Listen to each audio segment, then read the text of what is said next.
সকালের এক ফালি মিষ্টি রোদ পর্দা ভেদ করে প্রবেশ করছে আব্রাহামের বিলাসবহুল বেডরুমে। নিজ বিছানায় উপরে হয়ে শুয়ে ঘুমে আচ্ছন্ন হয়ে রয়েছে আব্রাহাম।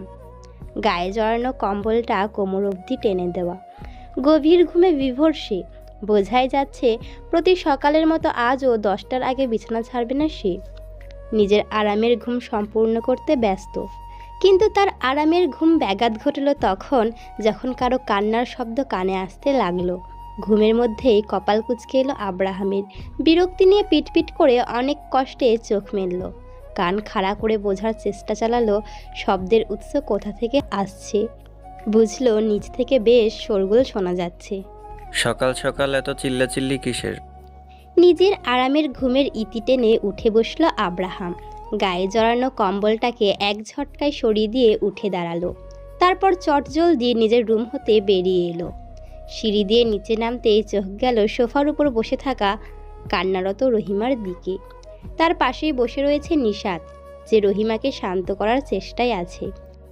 তাদের থেকে কিছুটা দূরত্বে হাতে একটা কাগজ নিয়ে দাঁড়িয়ে আছে ফাহিমা বেগম, যার মুখের ভঙ্গিমা অন্য দিনের তুলনায় কিছুটা অস্বাভাবিক, কেমন যেন গম্ভীর হয়ে আছে। হঠাৎ কি এমন হলো যে রহিমা এভাবে কান্না করছে? বিষয়টা বোধগম্য হলো না আব্রাহামের। এগিয়ে গেল তাদের সম্মুখে, কণ্ঠে কৌতূহল নিয়ে শুধালো, কি হয়েছে? উত্তর দিল না। রহিমা আগের ন্যায় কান্না করছে। রহিমার হতে উত্তর না পেয়ে চোখ ঘুরিয়ে নিশাতের মুখপানে চাইল। নিশাতের দৃষ্টি ভীত। ফাহিমা বেগম যে তাকে দেখা মাত্রই দৃষ্টি কঠোর করে ফেলল তার দিকে, জিনিসটা দৃষ্টি এড়ালো না তার। অপেক্ষায় রইল নিজের করা প্রশ্নের উত্তরের জন্য। যখন কারো কাছ থেকে কোনো প্রকার উত্তর পেল না, তখন বিরক্ত হলো আব্রাহাম। কণ্ঠে বিরক্তির রেস্টে নেই বলল, কি হলো? সবাই কি বোবা হয়ে গেছো নাকি? আমি তো কিছু জিজ্ঞেস করছি। এই নিশাত, তুই বল, রহিমা আন্টি কান্না করছে কেন? নিশাতের হতে উত্তর পাওয়ার আশায় চেয়ে থাকলো। নিশাত ভাইয়ের উদ্দেশ্যে মুখ খুলতেই যাবে, তার আগেই নিজের কান্নারত কাপা কাপা কণ্ঠে বলে উঠলেন রহিমা, আব্রাহাম, আমার বাচ্চা মেয়েটা। নিজের কথা শেষ না করেই ডুকরে উঠলেন রহিমা। কথাটা ঠিক মাথায় ঢুকলো না আব্রাহামের। আব্রাহামের মাথায় আসলো রহিমা লামিয়ার জন্য কান্না করছে। রহিমার এই অসমাপ্ত কথা যেন আব্রাহামের মনে ভয়ের বাসা বাঁধার জন্য যথেষ্ট ছিল হয়তো। মনে প্রশ্ন জাগলো, কি হয়েছে লামিয়ার? রহিমা আন্টি কি লামিয়ার জন্য কাঁদছে? অধৈর্য হয়ে পড়ল সে, তাড়া দিয়ে বলে উঠল, কি হয়েছে লামিয়ার? এবারও সব নিস্তব্ধ। এই নিস্তব্ধতা সহ্য হলো না আব্রাহামের। গর্জে উঠল সে, কি হয়েছে লামিয়ার?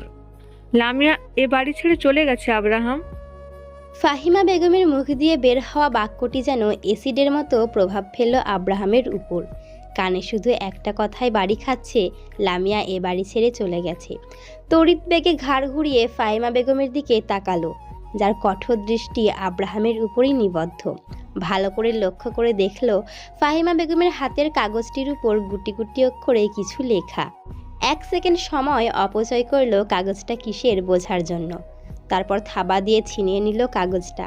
কাগজটা হাতে নিতেই বুঝলো এটা লামিয়ার চিঠি। প্রতিটা অক্ষর বেশ মনোযোগ দিয়ে পড়তে লাগলো আব্রাহাম। প্রিয় মা, প্রথমেই আমার করা ভুলের জন্য ক্ষমা চেয়ে নিচ্ছি, কিন্তু আমিই বা কি করব বলো? আমিও তো একটা মানুষ। দম বন্ধ হয়ে যাচ্ছে আমার।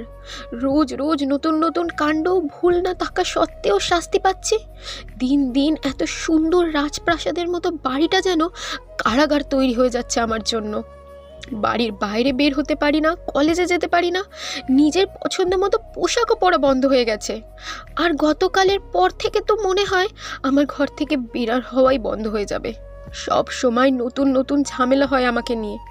আমি অন্যায় করি বা না করি, শাস্তি কখনো আমাকে আর নয়তো অন্য কাউকে পেতেই হয়।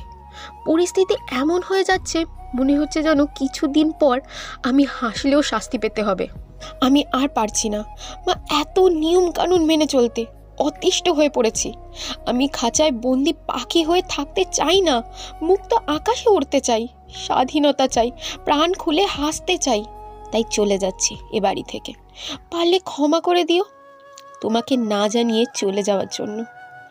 তোমাকে জানিয়ে গেলে তুমি কখনোই যেতে দিতে না, তাই না জানিয়েই যাচ্ছি। বড় মা আর নিশাত আপু খুব ভালো মানুষ, তাদের প্রতি আমার কোনো অভিযোগ নেই। কিন্তু এবারের বড় ছেলে, থাক, বাদ দিলাম তার কথা। তাকে বলে দিও তার বিষ কাটা এ বাড়ি ছেড়ে চলে গেছে। এবার যাতে সে নিজের শান্তিতে থাকে আর অন্যদেরও থাকতে দেয়। সবশেষে আবারও ক্ষমা চাইছি। আর চিন্তা করো না আমার জন্য, আমি সুরক্ষিত জায়গাতেই থাকবো। আমার ভালোবাসা নিও মা। ইতি, তোমার একমাত্র মেয়ে লামিয়া। স্তব্ধ হয়ে গেল আব্রাহাম। লামিয়া সত্যি এ বাড়ি ছেড়ে চলে গেছে। কোথায় গেছে একা একা? ওর তো বাহিরের জগৎ সম্পর্কে কোনো কিছুই অবগত নয়। সেখানে কত ভালো খারাপ লোক আছে, যদি কেউ লামিয়ার কোনো ক্ষতি করে ফেলে। ধক করে উঠল আব্রাহামের বুকের ভেতরটা। চোয়াল শক্ত হয়ে এলো। হাতে থাকা লামিয়ার চিঠিটা দুমড়ে মুচড়ে ফেলে দিল। তড়িঘড়ি করে নিজের পকেট হাতড়াতে লাগলো ফোন খোঁজার উদ্দেশ্যে। খেয়ালে এলো ঘুমানোর আগে ফোন তার বেডসাইডের টেবিলের উপর রেখেছিল, যা সে ঘুম থেকে ওঠার পর আর ধরেনি। হন্তদন্ত হয়ে সিঁড়ির দিকে ছুটতে নিল, কিন্তু তার আগেই বাদ সাধলেন ফাহিমা বেগম। আব্রাহামের এক হাত টেনে ধরলেন। তা দেখে আব্রাহাম এক ভুরু উঁচিয়ে প্রশ্নবোধক দৃষ্টিতে চাইল। সে দৃষ্টি পুরোপুরি উপেক্ষা করে নিজ বাক্যে আওড়ালেন ফাহিমা বেগম। তোমার সাথে আমার কিছু কথা আছে। আব্রাহাম ব্যস্ততার সহিত উত্তর দিল, এখন না, পরে। এক্ষুনি। শুনলেন না ফাহিমা বেগম, নিজ কথায় অটল থাকলেন। মায়ের জেদের সামনে হার মানল আব্রাহাম। এখন মায়ের সাথে তর্ক বিতর্ক করে সময় অপচয় করে লাভ নেই। তাই ফাহিমা বেগমকে তাড়া দিয়ে বলে উঠল, যা বলার তাড়াতাড়ি বলো। এখানে না, আমার রুমে এসো। কোনো কথা বাড়ালো না আব্রাহাম। মায়ের পিছু পিছু গেল তার ঘরে। সময় কম, তার ফাহিমা বেগম কি বলবে তা শুনেই লামিয়ার খোঁজ চালাতে হবে। কি বলবে জলদি বলো, আমার হাতে সময় নেই। ফাহিমা বেগম ফোঁস করে একটা নিঃশ্বাস ত্যাগ করলেন। ছেলের এত অধৈর্য হওয়ার কারণ সে জানে। এও জানে যে লামিয়া কোথায় আছে, কিন্তু এখন লামিয়ার খোঁজ দেওয়ার থেকে গুরুত্বপূর্ণ হলো আব্রাহামকে কিছু কথা বলা। তাই নিজ মনেই আব্রাহামকে উদ্দেশ্য করে বলে উঠলেন, তোমার মালিহা খালামণির কথা মনে আছে আব্রাহাম? মেজাজ বিগড়ে যাচ্ছে আব্রাহামের। এমন একটা গুরুত্বপূর্ণ সময় নাকি তার মাতার খালামণির কথা বলছে। এই সময় এসব অহেতুক কথার কোনো মানে হয়? মা, এইসব কথা বলার সময় এখন না। লামিয়া নিখোঁজ মা, লামিয়াকে খুঁজে বের করতে হবে। তোমার যদি খালামণির কথা বলতে মন চায় তো পরে বলো, এখন না। এটা সঠিক সময় না। না আব্রাহাম, এটাই ঠিক সময় কথাগুলো বলার। আমি কখনো ভাবিনি যে তোমাকে এই কথাগুলো বলতে হবে, কিন্তু তুমি যা করছো তাতে না বলে থাকা যাচ্ছে না। থামলেন ফাহিমা বেগম, বুক ভরে শ্বাস নিলেন, তারপর ফের বলতে লাগলেন, যদি আমাকে সামান্য পরিমাণে মেনে থাকো তাহলে আশা করি আমার কথাগুলো মনোযোগ দিয়ে শুনবে, আর দয়া করে আমার কথা যতক্ষণ না শেষ হয় ততক্ষণ একটু চুপ থাকবে। চোয়াল শক্ত হয়ে এলো আব্রাহামের, তবুও চুপ রইল। আর যাই হোক, মাকে অগ্রাহ্য করার লোক সে নয়। আজ আমি তোমাকে তোমার বড় খালামণি সম্পর্কে কিছু কথা বলবো, যা বর্তমানে আমার কাছে মনে হচ্ছে তোমার জানার দরকার। ছোটবেলা থেকেই মা হারা ছিলাম। আমার জন্মের সময়ই নাকি তিনি মারা যান। মা যখন মারা যান তখন আপার বয়স ছিল 4 বছর। ছোটবেলা থেকেই নজর কাড়া রূপের অধিকারিণী ছিল আপা। বাবা ছিলেন গ্রামের স্কুলের একজন সাধারণ শিক্ষক। মায়ের পর তিনি আমাদের সামলেছেন, কিন্তু যখন ধীরে ধীরে আপা বড় হতে শুরু করলেন, সংসারের সব দায়িত্ব নিজেই বুঝে নিলেন। সত্যি কথা বলতে আমাকে আপাই বড় করেছে, কোলে পিঠে মানুষ করেছে। মা না থাকা সত্ত্বেও কখনো মায়ের অভাব অনুভব করতে দেয়নি আপা। তখনকার সময় বর্তমানের মতো নারী শিক্ষার মতো চল ছিল না। শহরে যা হোক থাকলেও গ্রামে তার চল ছিল একেবারেই কম। 13-14 বছর হতেই মেয়েদের বিয়ে দিয়ে সংসার করতে বসিয়ে দেওয়া হতো। খুব কম মেয়েরাই শিক্ষার সুযোগ পেত। আব্বা শিক্ষক হওয়ার কারণে আমারও সেই সুযোগ পেয়েছিলাম। আব্বা সবসময় বলতো, আমার মেয়েরা একসময় উচ্চ শিক্ষিত হবে, আমার নাম উজ্জ্বল করবে। বাবার এই স্বপ্নকে সত্যি করতে উঠে পড়ে লাগলাম 2 বোন। মা না থাকা সত্ত্বেও যেন আমাদের পরিবারটা পরিপূর্ণ ছিল। সব কিছুই ঠিক ছিল, কিন্তু শুধুমাত্র একজন মানুষের আগমনে আমাদের এই সুন্দর জীবনটা শেষ হয়ে গেল। তাসের ঘরের মতো ভেঙে পড়ল সব কিছু। সেবার আপা 10ম শ্রেণীতে উঠেছিলেন আর আমি ছিলাম 7ম শ্রেণীতে। বাবার স্বপ্নের পাশাপাশি আপারও একটা স্বপ্ন ছিল, সে ডাক্তারি পড়বে, ডাক্তার হবে, গরিব ছেলেদের ফ্রিতে চিকিৎসা দেবে। আপা দেখতে যেমন ছিল তার ইচ্ছেগুলো তেমনি সহজ সরল ছিল। নিজের স্বপ্ন ও বাবার স্বপ্ন পূরণ করতেই প্রতি মাইলকে মাইল ছুটতাম দুই বোন। গ্রামে তখন একটাই স্কুল ছিল, তাও 2 মাইল পথ অতিক্রম করে যেতে হতো। তেমনি একদিন বের হলাম দুই বোন স্কুলের উদ্দেশ্যে। বাবা অনেক আগেই নিজের সাইকেল নিয়ে চলে গেছেন। আপা বরাবরই ধার্মিক নারী ছিলেন, বাইরে গেলে কখনোই বোরকা নেকাব ব্যতীত বের হয়নি। আমি ছিলাম 1 নম্বরের পাজি, পারি না নামাজটাও কামাই দেই, কিন্তু আপার জন্য তা কখনোই হয়ে উঠতে পারেনি। বরাবরের মতো সেদিনও আপার পরনে ছিল কালো বোরকা আর নেকাব। আমি নিজ মনে বকবক করছি আর আপার সাথে তালে তাল মিলিয়ে হাঁটছি। তা দেখে আপাও আমাকে চোখ রাঙাচ্ছে, বারবার করে বারণ করছিল কথা না বলতে, লোকে খারাপ বলবে। কিন্তু আমি আপার কথা না শুনেই নিজের কাজে ব্যস্ত ছিলাম। কথা বলতে বলতেই হঠাৎ আমার চোখ গেল গ্রামের কাঁচা রাস্তা ধরে আসা এক 4 চাক্কর গাড়ির দিকে। মুখটা আপনা আপনি হাঁ হয়ে গেল। এ গ্রামে 4 চাক্কার গাড়ি জিনিসটা সেই প্রথম দেখেছিলাম। উত্তেজিত হয়ে আপাকেও আঙুল তুলে দেখিয়েছিলাম সেদিকে। আপা দেখো 4 চাকার গাড়ি। আপাও কপাল কুঁচকে তাকালো আমার তর্জনী তোলা গাড়িটার দিকে। এই গ্রামে গাড়ি? গ্রামে প্রথম এরকম 4 চাকার গাড়ি দেখে আমি এক প্রকার হাঁ করেই তাকিয়েছিলাম। তা দেখে আপা আমার মাথায় গাঁটটা মেরে বলল, এভাবে কি দেখছিস? আগে কখনো দেখিসনি মনে হয়। আমি সাথে সাথে নিজের মাথা নাড়িয়ে না জানালাম। আপা থতমত খেয়ে গেল। আসলেই তো আগে কখনোই গাড়ি দেখিনি। আপা, এই গ্রামে গাড়ি? কিন্তু কার? যার হবার হবে। তুই এভাবে হা করে তাকিয়ে না থেকে তাড়াতাড়ি পা চালা, দেরি হচ্ছে আমাদের। স্কুলে যাওয়ার সময় দেরি হচ্ছে ভেবেই নিজের অনিচ্ছা সত্ত্বেও সেদিন হতে মনোযোগ সরাতে হলো। আবারও হাঁটা ধরলাম আগের মতো, কিন্তু প্রকৃতির হয়তো আমাদের এই চলে যাওয়া পছন্দ হলো না। হঠাৎ এক তড়িৎ বাতাস এসে সরিয়ে দিল আপার মুখে থাকা কালো নেকাব। 2 থেকে 3 সেকেন্ড সময় নিল আপু তা ঠিক করতে, আর সেই সময়টাই যেন আমাদের জীবনে ঝড় বয়ে আনলো। আপা নিজের নেকাব ঠিক করতে ব্যস্ত, আর তখনই কানে দাঁড়াম করে শব্দ তুলে কিছু বাড়ি খাওয়ার আওয়াজ পেল। চকিত হয়ে সামনে তাকাতেই দেখি সেই 4 চাকার গাড়িটি সামনে থাকা একটা গাছের সাথে ধাক্কা লেগেছে। দেখতে দেখতেই ছোটোখাটো একটা দুর্ঘটনা ঘটে গেল। গাড়ি গাছের সাথে বাড়ি খাওয়ার দারুণ বিকট এক শব্দ তুলে আশেপাশে থাকা সকলে এগিয়ে এলো ঘটনাস্থলে। ঘিরে দাঁড়ালো গাড়ির চারপাশ।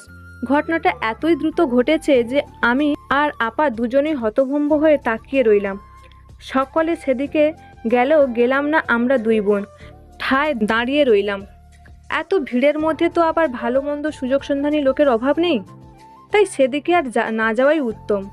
নিজ জায়গায় স্থির থেকেই ভিড়ের মধ্যে চোখ গলিয়ে লোকটাকে দেখার চেষ্টা করলাম, কিন্তু এত ভিড়ের মধ্যে ভালো করে সেখানকার অবস্থা বোঝা যাচ্ছে না। কষ্ট হলো লোকটার জন্য। আহারে বেচারা, এই প্রথম আমাদের গ্রামে একটা গাড়ি ঢুকলো, তাও কিনা এভাবে দুর্ঘটনার শিকার হতে হলো। বেচারার ভাগ্যটাই খারাপ। না হলে কি আর আমাদের গ্রামের রাস্তার মতো এত শুনশান রাস্তায় কেউ অ্যাক্সিডেন্ট করে? আচ্ছা, লোকটা কি বেশি আঘাত পেয়েছে? এখনও গাড়ি থেকে বের হচ্ছে না কেন? নিজের মনে সৃষ্টি হওয়া কৌতূহল নিয়ে তাকিয়ে থাকলাম। অপেক্ষায় রইলাম লোকটির গাড়ি হতে বেরিয়ে আসা। কিছুক্ষণ সময় অতিবাহিত হতেই গাড়ির ভিতর থেকে বেরিয়ে এলো লম্বা করে একজন শ্যামবর্ণের যুবক। বড় রকমের কোনো দুর্ঘটনা না ঘটায় শরীরের তেমন কোনো গুরুত্বপূর্ণ ক্ষতি না হলেও কপালে সামান্য পরিমাণ কেটে গেছে। সেখান থেকেই হালকা করে রক্ত লাল আভা দেখা যাচ্ছে। গ্রামের লোকজন এগিয়ে এসে লোকটাকে ধরাধরি করে গাড়ি থেকে বের হতে সাহায্য করলো। কিন্তু কেন জানি লোকটার মুখের ভঙ্গিমা দেখে মনে হচ্ছিল এতগুলো মানুষের ছোঁয়াছুঁই তার পছন্দ হচ্ছে না। গ্রামের লোকেরা একজন একভাবে তাকে সাহায্য করতে এগিয়ে আসছে, কিন্তু সে কারো কাছ থেকে কোনো প্রকার সাহায্য না নিয়ে নিজের পকেটে হাতড়ে একটা রুমাল বের করে নিজের ক্ষতস্থানে চেপে ধরল। লোকটার এত অবহেলা সত্ত্বেও সবাই তাকেই সাহায্য করতে চাইছে, কিন্তু কেন? বোধগম্য হলো না বিষয়টা?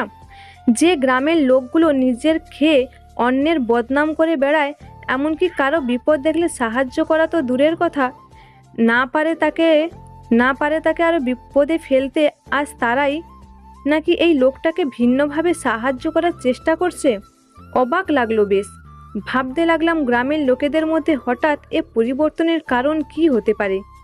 নিজ ভাবনার মাঝেই কানে এলো আমাদের পাশে দাঁড়িয়ে থাকা দুজন মুরব্বির কথোপকথন। ঘাড় ঘুরিয়ে তাকালাম তাদের দিকে। আরে এইটা চেয়ারম্যানের ছোট পোলাটা না, যেটা বিদেশে পড়তে গেছিল? তার কথার পাছে আর এক মুরব্বী সহমত জানিয়ে বলে উঠলেন। হ্যাঁ, ওইটাই। দেখছেন, বিদাস থেইকা গাড়ি লইয়া আইসে, মেলা বড় লোক হইছে শুনছি। আপনিও না মিয়া, ওর 14 গোষ্ঠী আগের থেকাই বড় লোক, খালি এখনো আরো একটু ধরন সম্পদ বাড়ছে এই আর কি। তা যা কইছেন, আল্লাহ যারে দেয় তারে পটলি ভইরা দেয়, আর যারে দেয় না তারে এক আঙুলও দেয় না। ব্যাস শুরু হয়ে গেল এদের অহেতুক গল্প। আর কতটুকু আছে, কি আছে, কার নেই, কেন নেই, এইসব নিয়ে আলোচনা ছাড়া আর কোনো কাজ নেই এদের। আল্লাহ তাআলা যাকে যা দিয়েছে তাই নিয়ে শকর আদায় না করে নিজের কাছে কি নেই তার জন্য অভিযোগ করবে। সেদিকে আর কান না দিয়ে আপার দিকে তাকিয়ে কৌতূহল নিয়ে শুধালাম, আপা, উনি নাকি আমাদের চেয়ারম্যানের ছোট ছেলে? জানি না আমি, চল এখান থেকে, এখানে আমাদের কোনো কাজ নেই। আপার বলা উচ্চারিত প্রতিটি বাক্য কেমন যেন শোনালো। মনে হলো যেন খুব অস্বস্তি অনুভব করে কথাটা বলল। কিন্তু সেদিকে তেমন একটা পাত্তা না দিয়ে আপার কথা পুরোপুরি অগ্রাহ্য করে আবারও লোকটার দিকে চাইলাম। দেখলাম লোকটা এখনও মাথায় রুমাল চেপে ধরে আছে। কিন্তু আশ্চর্যের বিষয় হলো এতগুলো মানুষের ভিড় ভেদ করে এক দৃষ্টিতে আমাদের দিকেই তাকিয়ে আছে লোকটা। কপাল কুঁচকে এলো। লোকটার দৃষ্টি কেমন যেন লাগলো। বুঝলাম না এতগুলো মানুষের মধ্যে আমাদের দিকেই কেন এভাবে তাকিয়ে আছে। লোকটার দিকে চেয়ে রইলাম, বোঝার চেষ্টা করলাম লোকটার দৃষ্টি। ভালো করে লক্ষ্য করে যা বুঝলাম, লোকটা আমাদের দিকে নয়, শুধু আপার দিকে চেয়ে আছে। ঘাড় ঘুরিয়ে ফের আপার দিকে তাকাতেই দেখতে পেলাম আপা কেমন যেন অস্বস্তিতে হাঁসফাঁস করছে। বারবার আমাকে এখান থেকে চলে যাওয়ার জন্য বলছে, কিন্তু আমি এক চুলও নড়লাম না। এক সময় অধৈর্য হয়ে পড়ল আপা। আমার হাত ধরে এক প্রকার টেনে নিয়ে যেতে লাগলো সেখান হতে। বাধ্য হয়ে হাঁটা ধরলাম আপার সাথে। যেতে যেতে আরও একবার পেছন ফিরে লোকটাকে দেখে নিলাম, যে এখনও আপার দিকেই তাকিয়ে আছে। তার দৃষ্টিতে বিরাজ করছে মুগ্ধতা এবং ঠোঁটে রয়েছে এক রহস্যময় মুচকি হাসি। সে ঘটনার পরে জানতে পারি সেই বয়স্ক মুরব্বিদের কথাই ঠিক ছিল। লোকটা আসলেই চেয়ারম্যানের ছোট ছেলে ছিলেন। নাম জামিল চৌধুরী। এতদিন পড়ালেখার তাগিদে বিদেশে ছিলেন, তাই তাকে দেখে চিনতে পারিনি। বিদেশ থেকে ডিগ্রি অর্জন করে দেশে ফিরছে। শুনছি ঢাকায় নাকি নিজ ব্যবসা শুরু করবেন। এত বছর পর যেহেতু দেশে এসেছেন, তাই বাবা মার সাথে কিছুদিন থেকে তারপর নাকি ঢাকায় ফিরবে। কিন্তু তা আর হলো না। ফিরলেন না তিনি। ফিরবেই বা কেন? ফিরলে কি আর আমাদের জীবনকে জাহান্নাম বানাতে পারত? সেই ঘটনার দুদিন পরেই আপুর জন্য চেয়ারম্যানের বাড়ি হতে বিয়ের প্রস্তাব আসে। তাদের ছোট ছেলে জামিল ভাইয়ের জন্য আপুকে নিয়ে যেতে চান তারা।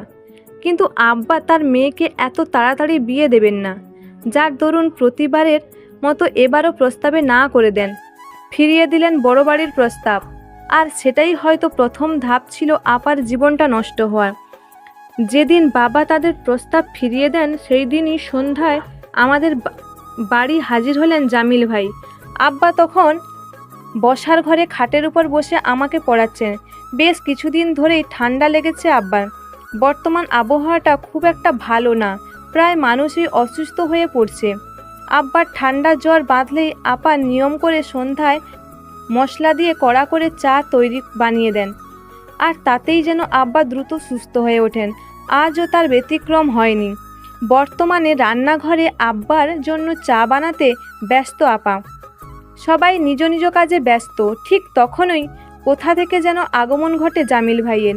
কাউকে কিছু না বলেই হুট করেই ভিতরে ঢুকে গেলেন। গ্রামের বাড়িতে হুটহাট করে কোনো ছেলে মানুষ প্রবেশ করা কোনো ডাকাতির থেকে কম নয়। গ্রামের বেশিরভাগ নারী ধার্মিক, তাদের মনে সর্বদাই বিরাজ করে আল্লাহ তাআলার ভয় আর নিজের সৃষ্টিকর্তার প্রতি ভয় এবং অনুগত্যার প্রমাণ ছিল তাদের এই পর্দা। কোনো নারী নিজের পর্দা ভঙ্গ করে নিজের স্বামী ব্যতীত যেমন অন্য পুরুষের সামনে যেত না, ঠিক তেমনি গ্রামের পুরুষরাও তাদের এই পর্দাকে কখনো অসম্মান করেনি। বাড়ির ভিতরে হয়তো কোনো পর্দাশীল নারী আছে তা ভেবেই কখনোই তারা হুটহাট করে বাড়ির ভিতরে প্রবেশ করতো না। কিন্তু জামিল ভাই, তিনি তো বিলাত ফেরত লোক, হয়তো গ্রামের এই নিয়ম সংস্কৃতি সম্পর্কে অবগত ছিলেন না, আর নয়তো তিনি জেনে বুঝেই এরকমভাবে ভোর সন্ধ্যায় আমাদের বাড়িতে চৌকাঠ পেরিয়েছেন। জামিল ভাই ভিতরে প্রবেশ করা মাত্রই সর্বপ্রথম আব্বাকে কিছু বলতে না দিয়েই তার পা ছুঁয়ে সালাম করলেন। হকচকিয়ে গেলেন আব্বা।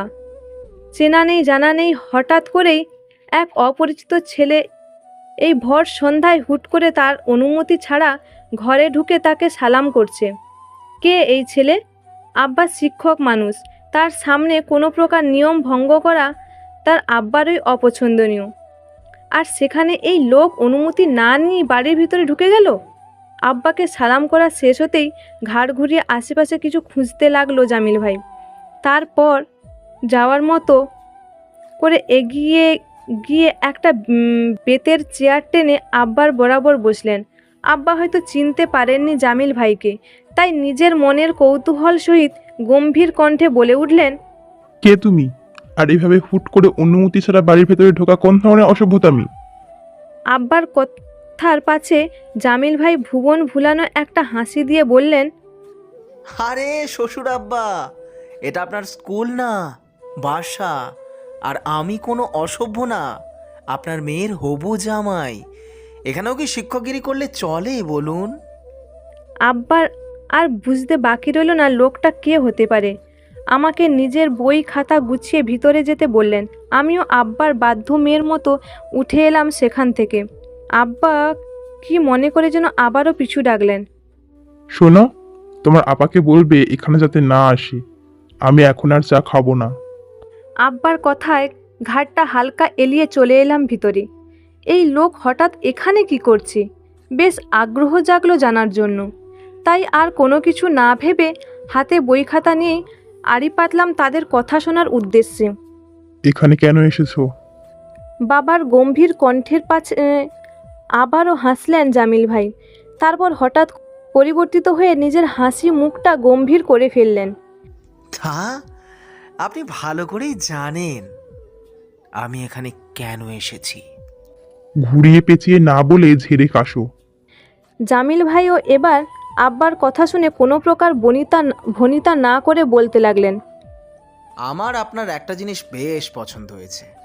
জামিল ভাইয়ের কথা শেষ করার আগেই আব্বা বিরোধিতা করে বলে উঠলেন, ওটা কোনো জিনিস নয়, আমার মেয়ে। সবই যেহেতু জানেন, তাহলে আবার জিজ্ঞাসা করছেন কেন? স্কুলে ছাত্রছাত্রীদের প্রশ্ন করার স্বভাব স্বাভাবিক জীবনেও প্রভাব ফেলেছে দেখছি। এতক্ষণে যা বুঝলাম লোকটা অত্যন্ত অভদ্র, বড়দের সাথে কিভাবে কথা বলতে হয় তা জানে না। আব্বার সাথে এরকম অসভ্যদের মতো কথা বলায় রাগ হলো বেশ। ইচ্ছে করলো বই খাতার সাথে চেপে রাখা স্কেলটা দিয়ে মাথায় একটা বাড়ি দেই। এভাবে আড়ি পেতে কি শুনছিস? চোর ধরা পড়ার পর যেভাবে লাফিয়ে উঠে ঠিক সেভাবেই লাফিয়ে উঠলাম। সাথে সাথে পিছন ফিরাতেই দেখি আপা হাতে চায়ের কাপ নিয়ে দাঁড়িয়ে আছে। তাকে দেখা মাত্রই নিজেকে খানিক ধাতস্থ করলাম। তার মধ্যেই আবারও আপা প্রশ্ন ছুড়ে দিলেন, কি হলো? বই খাতা নিয়ে এভাবে দাঁড়িয়ে আড়ি পেতে কি শুনছিস? আপা ওই কে ওখানে? এই রে, আব্বা বুঝি শুনে ফেললো।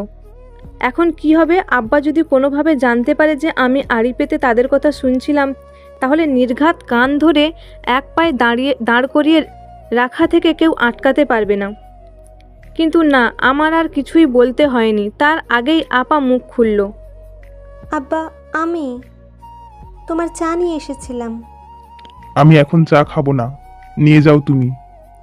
আব্বার আদেশ অনুযায়ী আপাও চায়ের কাপ হাতে ফেরত যেতে গিয়েই ভেতর থেকে আরও একটা রাস ভারী কণ্ঠ ভেসে এলো। কিন্তু আমি খাবো, নিয়ে এসো। জামিল ভাইয়ের কথাটা শোনা মাত্রই লক্ষ্য করলাম আপা কেমন যেন কেঁপে উঠল। ভিতর থেকে আবারও জামিল ভাইয়ের কণ্ঠ ভেসে এলো, আব্বার উদ্দেশ্যে কিছু বলছেন। স্যার, আপনি হলেন এই গ্রামের একজন নাম করা শিক্ষক। আপনার বাসায় বেড়াতে এসেছি, একটু চা পানিরও প্রস্তাব দিবেন না? রাগ লাগলো বেশ, এই লোকটা আসার পর থেকেই আব্বাকে অপমান করে যাচ্ছে। ইচ্ছে করছে চায়ের কাপ দিয়ে লোকটার মাথায় ঢেলে দিই।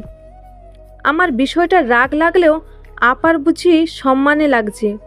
সে কিছুতেই কারো সামনে আর আব্বাকে ছোট হতে দিবে না। তাই আব্বার আদেশের অপেক্ষা না করেই মাথায় ভালো করে ঘোমটা টানলো, দৃষ্টি মেঝেতে নিবদ্ধ করে এগিয়ে গেল সেথায়। আমিও ছুটলাম আপার পিছু পিছু, দরজার সামনে গিয়ে পর্দাটা হালকা সরিয়ে তাকে ভেতরে প্রবেশ করতে সাহায্য করলাম। আপা নতদৃষ্টি নিয়ে কাঁপা হাতে চায়ের কাপ এগিয়ে দিলেন জিলানি ভাইয়ের দিকে, কিন্তু জামিল ভাই নিজের লাজ লজ্জা ভুলে গিয়ে চায়ের কাপ হাতে না নিয়ে তাকিয়ে রইলেন আপার মুখপানে। সামনে যে আমার আব্বা উপস্থিত আছে সেদিকে তার যেন কোনো খেয়ালই নেই। আব্বার চোখ মুখ আগের থেকে শক্ত হয়ে আছে, আপার প্রতি একটু রাগ জন্মালো বুঝি। আর নিষেধাজ্ঞা সত্ত্বেও সে জামিল ভাইয়ের সামনে কেন এলো? কিন্তু আসল দোষ তো আপার না, আমার। আমি তো আব্বার বলা একটা কথাও আপাকে জানাইনি। সেই কতক্ষণ ধরে চায়ের কাপ হাতে ধরে আছে আপা, কিন্তু জামিল ভাই তার নেওয়ার কোনো কিছু নামই নিচ্ছে না।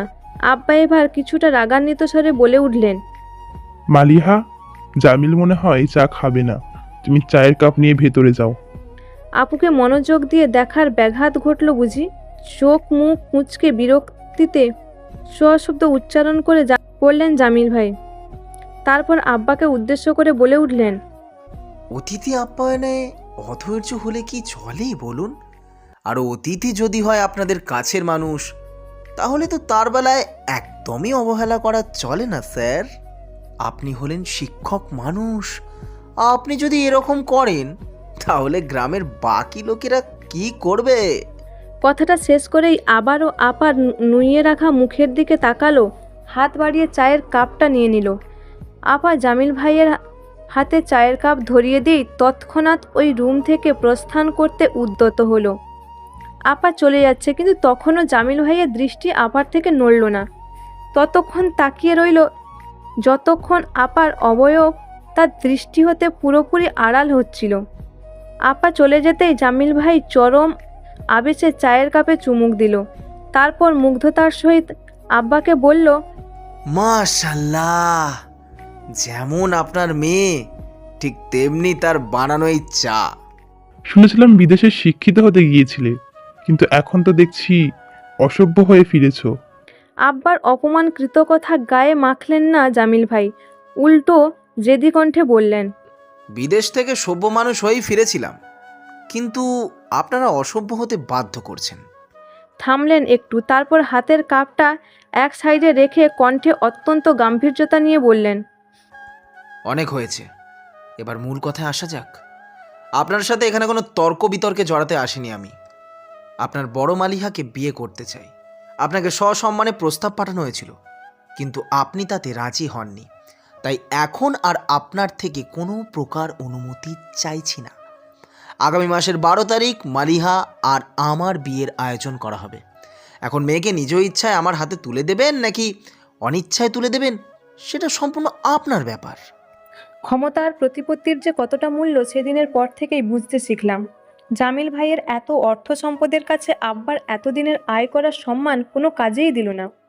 তাদের টাকার কাছে গ্রামের সকলে বিক্রি হয়ে গেল। গ্রামের অনেক সম্মানিত ব্যক্তিরা এসে আব্বাকে বোঝাতে লাগলেন। তখন আব্বা কারোর কথা না শুনে নিজের সিদ্ধান্তে অটল থাকলো।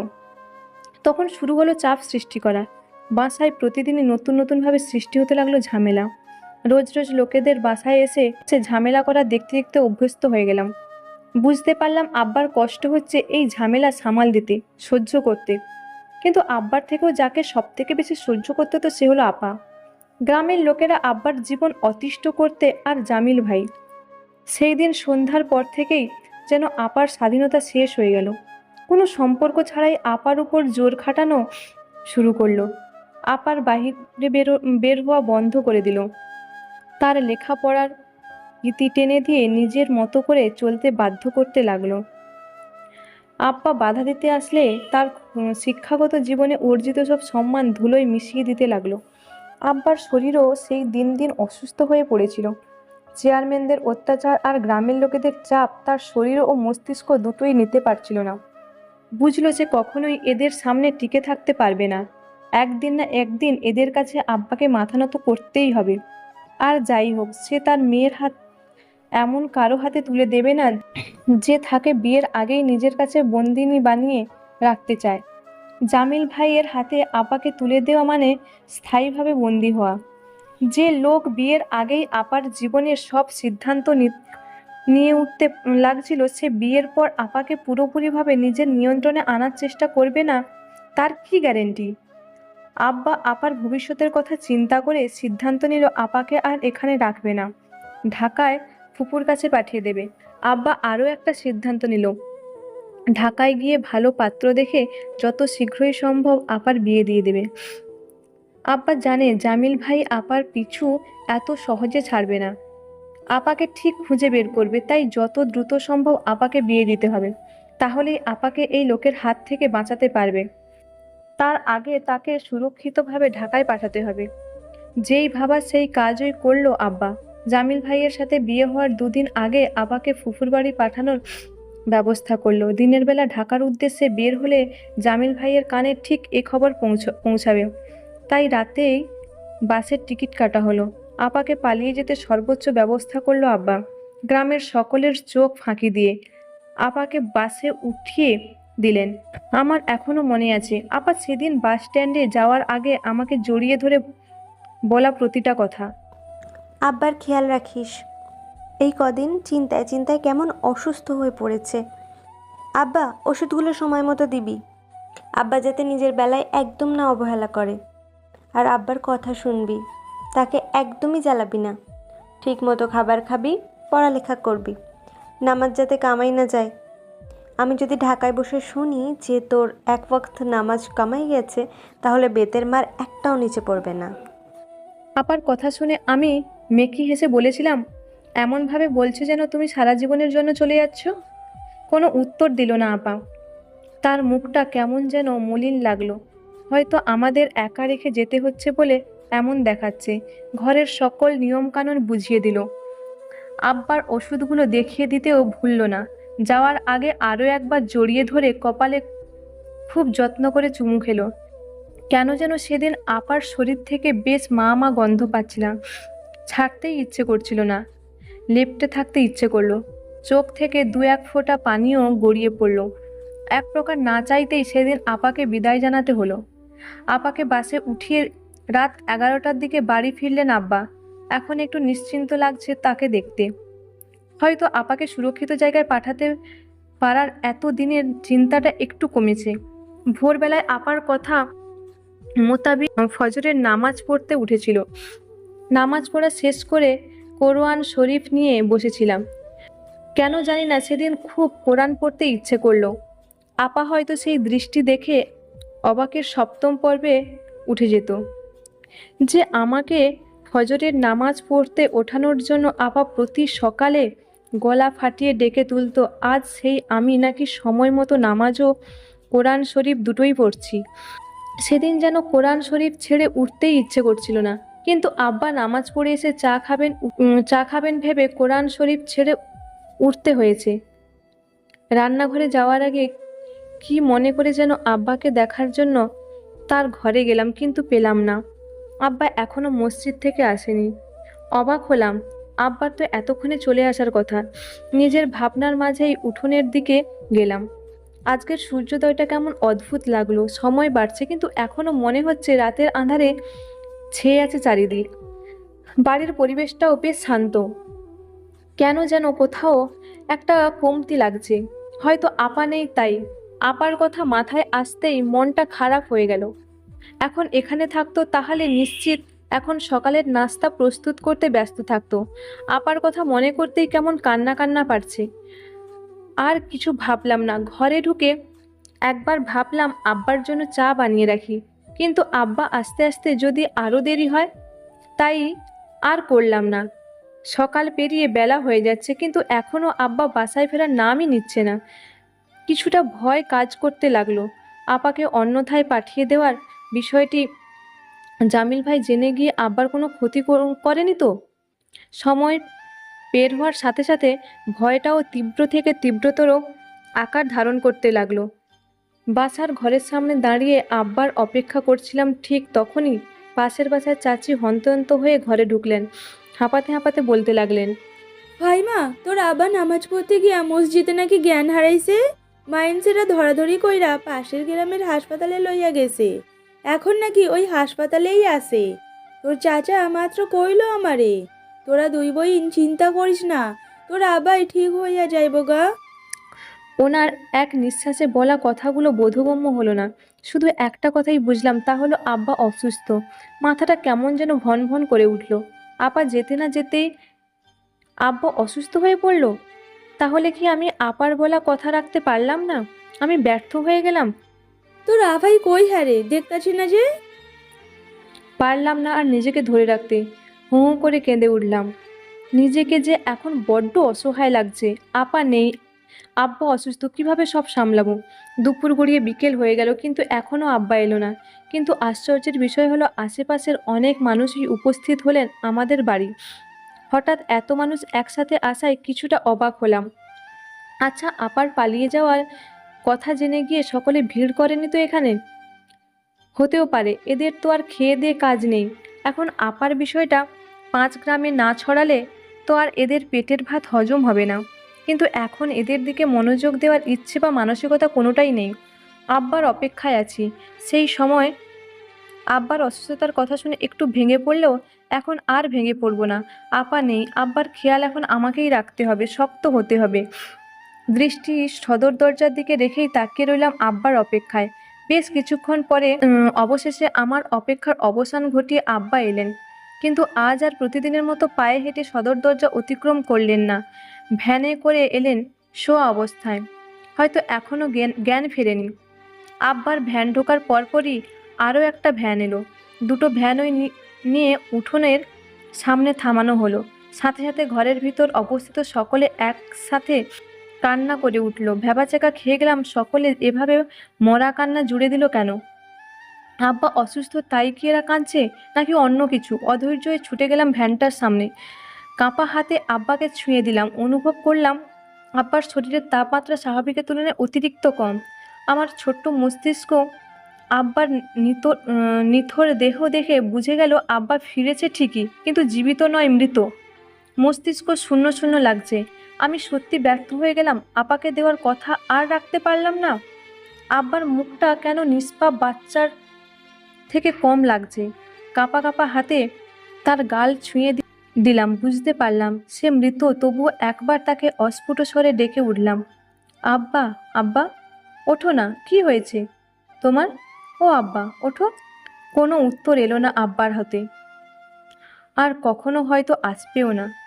আর বোধহয় আমাকে আম্মু বলে ডাকবে না, আদর করে মাথায় হাত বুলিয়ে দেবে না, রাগ করে থাকলে রাগ ভাঙাতে আসবে না।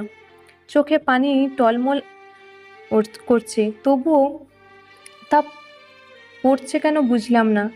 হয়তো তখন আল্লাহ তাল আমাকে একটা ধাক্কা সামলানোর জন্য সেদিন মজবুত রেখেছিলেন। জানি না কেন, কিন্তু সেদিন খুব সাহসী হয়ে গিয়েছিলাম। কান্না না করে ঘাড়ে ঘুরিয়ে দ্বিতীয় ভ্যানটির দিকে তাকালাম।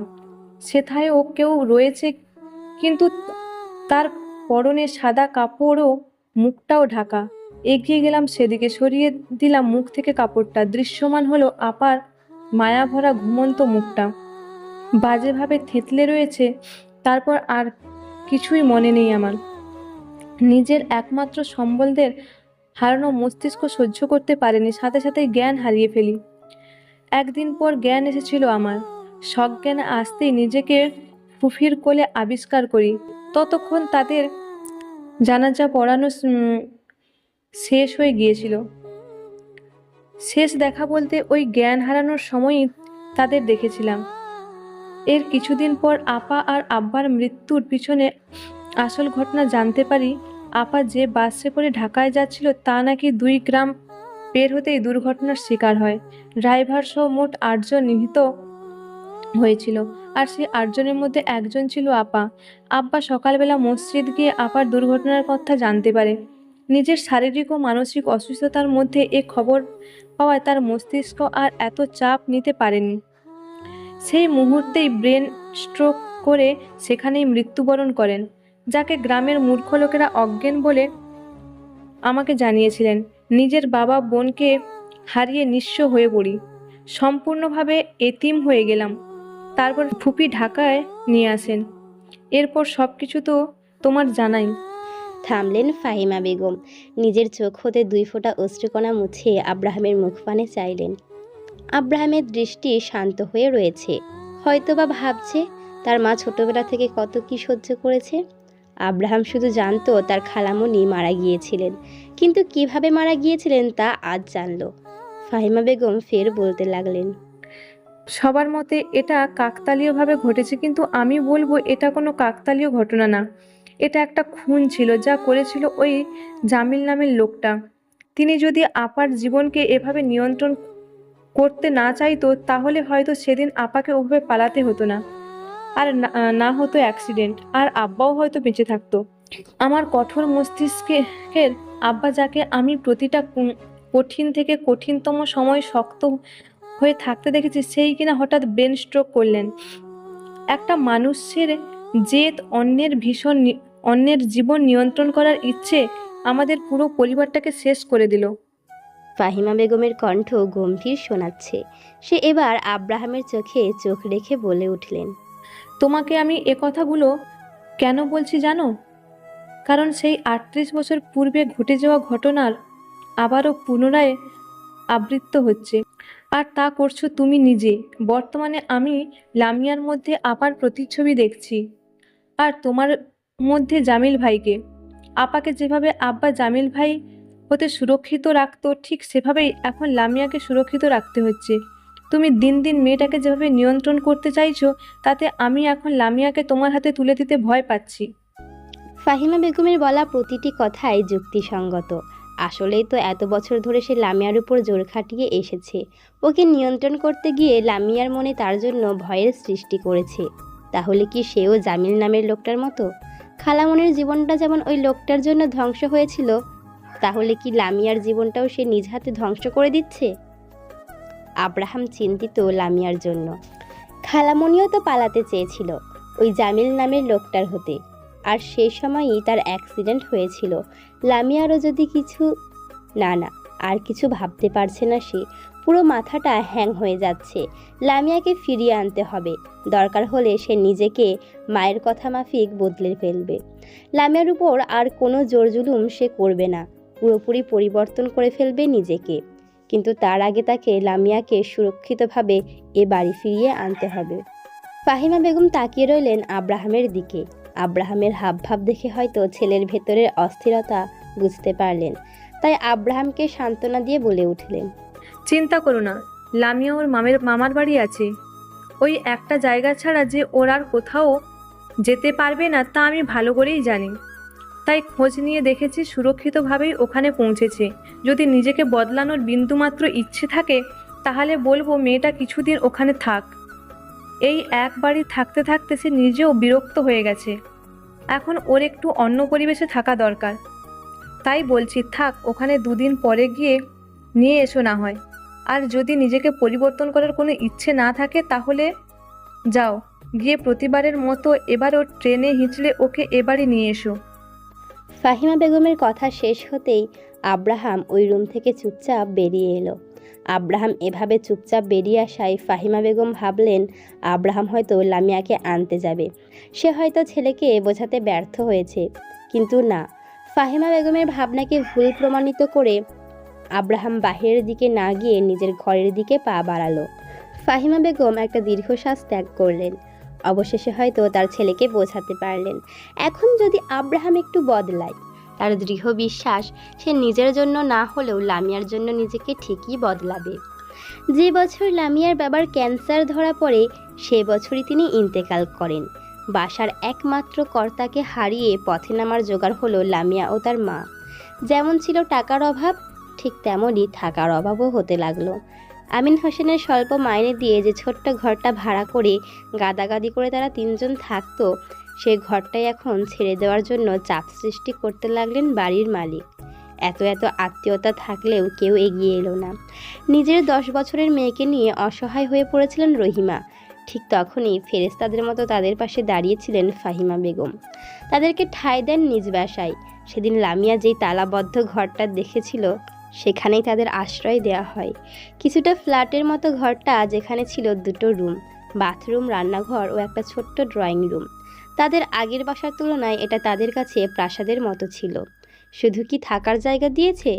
না, নামে মাত্র ফাহিমা বেগমের বাসায় রান্নার কাজও দিয়েছিলেন, যেখানে অধিকাংশ রান্নাই ফাহিমা বেগম করত আর রহিমা তার হাতে হাতে সাহায্য করত।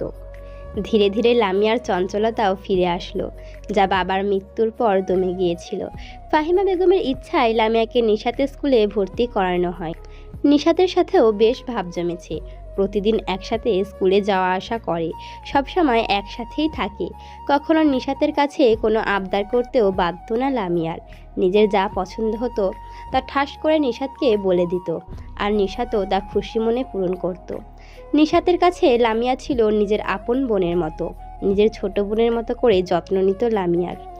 ফাহিমা বেগমের বাসায় ওঠার পর লামিয়া সবার সাথে মিশলেও ভুলেও আব্রাহামের সাথে মেশার চেষ্টাও করেনি কখনো। প্রথম দিন আব্রাহামের ধমক খেয়ে বেশ শিক্ষা হয়েছে তার। আর ছাদে, সেখানে তো দিনের বেলা ভুলেও পা রাখত না। একেবারেই যেত না বললেও ভুল হবে। যেত, কিন্তু রাতের বেলা, যাতে আব্রাহাম কোনোভাবেই টের না পায়।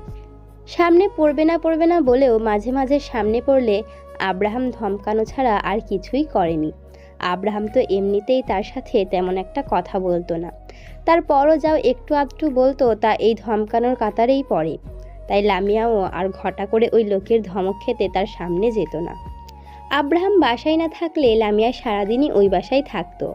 কিন্তু তাই বলে যে আব্রাহাম বাসায় থাকলে ও বাড়ি যেত না এমনটা নয়। আব্রাহাম বাসায় থাকলেও যেত, কারণ আব্রাহাম বাসায় থাকা যা, না থাকাও তাই। লামিয়া যে এ বাড়ি এসেছে সেদিকের আব্রাহামের কোনো পাত্তাই দিত না। তাই লামিয়া নিশ্চিন্তেই ও বাড়ি যাওয়া আসা করত। কিন্তু কখনো যদি লামিয়া নিজের চঞ্চলতার সহিত কোনো ভুল করে ফেলতো, তখন তা আব্রাহামের সামনে পড়লেই 2-1টা ধমক দিয়ে দিত, এই আর কি। তাই যত বেশি পারত আব্রাহামের হতে দূরে থাকতো। না হলে দেখা গেল যে কোনো সময় এই লোক ঠাস করে একটা ধমক দিয়ে দিল, তাও যা তা ধমক না, একেবারে রাম ধমক। কিন্তু অদ্ভুত বিষয় হলো, লামিয়া যখন ধীরে ধীরে বড় হতে লাগলো, সবাই স্বাভাবিক থাকলেও পরিবর্তিত হতে শুরু করলো আব্রাহাম। যে আব্রাহাম লামিয়া বাসায় আছে নাকি নেই সে খবর রাখতো না, সে আব্রাহাম লামিয়ার প্রতিটি জিনিসে নজর রাখতে শুরু করলো। লামিয়া কখন বাসায় আসে আবার কখন যায় তা তাকে না দেখলেও বলে দিত। যে আব্রাহামকে বাসায় এসে খুঁজে পাওয়া যেত না, সে আব্রাহাম যখনই লামিয়া তাদের বাসায় যেত তখনই তাকে ড্রয়িং রুমের সোফায় বসে থাকতে দেখা যেত। লামিয়া তাকে চুপচাপ পাশ কাটিয়ে যেতে নিলেই এক হুঙ্কার দিয়ে তার কাছে ডাকবে, আর যত ধরনের গোয়েন্দার জেরা আছে সব তার উপর প্রয়োগ করবে।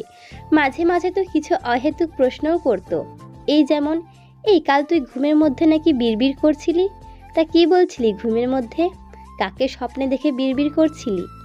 লামিয়া অবাক হতো, এগুলো কোন ধরনের প্রশ্ন? আর এই লোকই বা জানলো কিভাবে যে সে ঘুমের মধ্যে বিড়বিড় করছে? নিজের মনে কৌতূহল থাকলেও কখনো প্রকাশ করতো না। করবেই বা কিভাবে? এই লোক তাকে সুযোগ দিলে তো কিছু বলবে। আব্রাহামের সামনে থাকলেই তার একমাত্র কাজ হলো প্রশ্নের উত্তর দেওয়া। আব্রাহামের এইসব উদ্ভট আচরণের জন্যই সে বাড়ি থাকলে ও বাড়ি যাওয়া বন্ধ করে দিয়েছিল। এই পর্যন্ত ঠিকই ছিল, কিন্তু ধীরে ধীরে তার সব কিছুতেই হস্তক্ষেপ করতে লাগলো আব্রাহাম। লামিয়াকে তার মতো করে চালাতে শুরু করলো। যত দিন যেতে লাগলো তত লামিয়ার জীবনকে নিয়ন্ত্রণে আনতে উঠে পড়ে লাগলো আব্রাহাম। দীর্ঘশ্বাস ছাড়ল লামিয়া। নিজের অতীত থেকে বেরিয়ে এসে ভাবতে লাগলো এই লোকটার হঠাৎ পরিবর্তনের কারণ কি, কেন সে এত পরিবর্তিত হলো? আগেই তো ভালো ছিল, লামিয়ার কোনো জিনিসে নাক গলাতো না। লামিয়ার কিছু করলেও তা তেমন একটা পাত্তা দিত না। কিন্তু এখন সে না পারে লামিয়ার শরীরটায় দড়ি বেঁধে নিজের মতো করে ঘোরায়। লামিয়া, একবার বাহিরে আই তো। এত রাতে মামির ডাক শুনে নিজের ভাবনার জগৎ হতে বেরিয়ে এলো। রাত এখন 11:45। সকলে এই সময় খেয়ে ঘুমিয়ে পড়েছে। তাহলে মামি এত রাতে দরজায় কড়া নাড়ছে কেন? কোনো জরুরি কিছু হবে ভেবে উঠে এলো বিছানা ছেড়ে। গায়ে ভালো করে ওড়না জড়িয়ে নিল। পাশে থাকা মামাতো বোন শাহিদাকে দেখে নিয়ে আস্তে করে দরজা খুলে দিল। মামিকে দরজার সামনে দাঁড়িয়ে থাকতে দেখে ধীর কণ্ঠে শুধালো, কি হয়েছে মামি, এত রাতে ডাকলে যে? লামিয়ার কথার কোনো উত্তর না দিয়ে ভদ্রমহিলা বললেন, আয় আমার সাথে। লামিয়াও কোনো কথা না বাড়িয়ে এগিয়ে গেল পিছু পিছু। বসার ঘরের সামনে আসতেই থেমে যায় লামিয়ার পা যুগল। কেউ একজন সেথায় চেয়ার পেতে বসে আছে, আর তার সামনের চেয়ারে বসে আছে লামিয়ার মামা। লোকটা উল্টো দিকে ঘুরে থাকার জন্য তার মুখ দেখা যাচ্ছে না, কিন্তু পরনের কালো রঙের লেদার জ্যাকেটটা বেশ চেনা চেনা লাগছে। ভালো করে লক্ষ্য করে যা বুঝলো, লোকটার গঠনটা তার অতি পরিচিত। লোকটার সামনেই লামিয়ার মামা বসা অবস্থায় কেমন যেন হাঁসফাঁস করছে।